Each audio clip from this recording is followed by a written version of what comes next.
ইমাম জৌজি আলাইহি রাহমার বর্ণিত আরেকটা হাদিস না বললেই নয়। যখন আমিরুল মুমিনিন আবু বকর সিদ্দিক মিম্বরে রাসূলে বসা জুমার দিন ইমামে হাসানকে নিয়ে শের খোদা আলী যখন গিয়েছেন নামাজ পড়তে, ইমামে হাসানে মুজতাবা আলাইহিস সালাম তিনি বলতে লাগলেন আবু বকর সিদ্দিকের দিকে তাকিয়ে, আমার নানার মিম্বরে আপনি কি করছেন, নামেন। হায় হায় হায়, এতদিন তো দেখেছেন নানা জান এখানে বসতেন, এখন আবু বকর সিদ্দিক বসা বলতেছে আমার নানা জানের মিম্বার, আপনি এখানে কি করছেন, নামেন। আবু বকর সিদ্দিক এই কথা শোনার সাথে সাথে হাত জোর করে ফেললেন, শের খোদা আলী আটকালেন ইমামে হাসানকে, হাসান বড়, উনি মুরব্বী বয়স্ক, এরকম করা যাবে না। তখন আবু বকর সিদ্দিক দৌড়ায় নেমে বলতেছে আপনি বারণ করেন না, হাসানকে বলতে দেন, এটা ইখতিয়ার তার।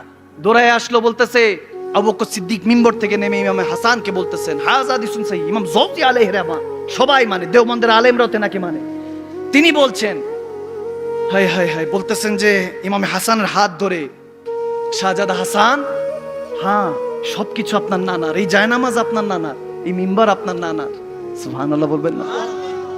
তবে এদিকেও তাকান, এই গোলামটাও তো আপনার নানার। হায় হায়, এরপর সুবহানাল্লাহ কয় না মুসলমান, এই গোলামটাও তো আপনার নানার। তখন ইমামে হাসান ছোট বয়সে 6 বছর, আস্তে আস্তে বলতেছে আপনি আমার নানার, আচ্ছা তাহলে আপনি এই নানার মিম্বরে বসেন। সুবহানাল্লাহ বলেন না?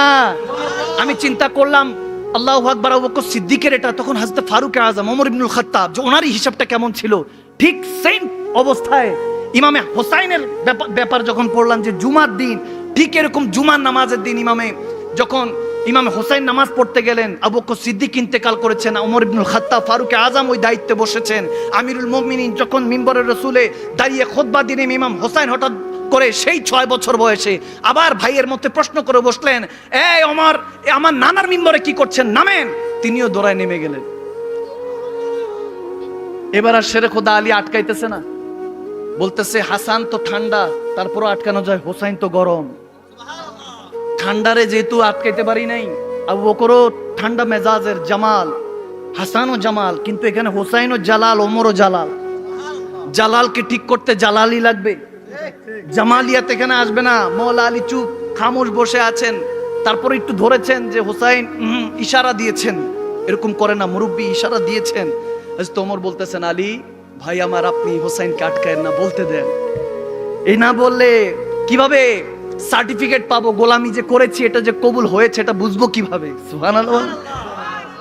হায় হায় হায় হায়, বলতেছে আমার নানার মিম্বর, আপনি নামেন ওমর, আপনি এখানে কেন বসেছেন? হযরত ওমর ইবনুল খাত্তাব, সেই ওমর ইবনুল খাত্তাব যিনি বললে পানি, নদীর পানি আবার বহমান শুরু হয়ে যায়, যিনি বললে, যিনি চাবুক মারলে জমিন জালজালা করে উঠে, ভয় পেয়ে উঠে, যিনি যেই রাস্তা দিয়ে 40 দিন পর আফটার 40 ডেজ লেটার হেঁটে যাবেন শয়তান হাঁটতো না, সেই ওমর ইবনুল খাত্তাব যিনি সারা পৃথিবী রাজত্ব করেছেন, দৌড়ায় নেমে গেলেন, নেমে এসে শাহজাদায়ে রাসূল ইমামে আলী মাকাম ইমাম হুসাইন আলাইহিস সালামের কাছে বলতেছে শাহজাদা হুসাইন, হ্যাঁ এটা আপনার নানার মিম্বার। বলে আপনার নানার মিম্বারে বসেন, আমার নানার মিম্বারে কি?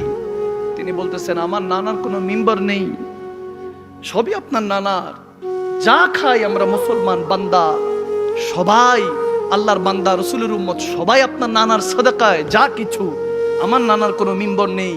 ইমামে হুসাইনে কারবালা, শহীদে কারবালা বলতেছেন আপনার নানার মিম্বর নেই, তাহলে আমার নানার মিম্বরে বসে। হায় হায় হায়, সুবহানাল্লাহ।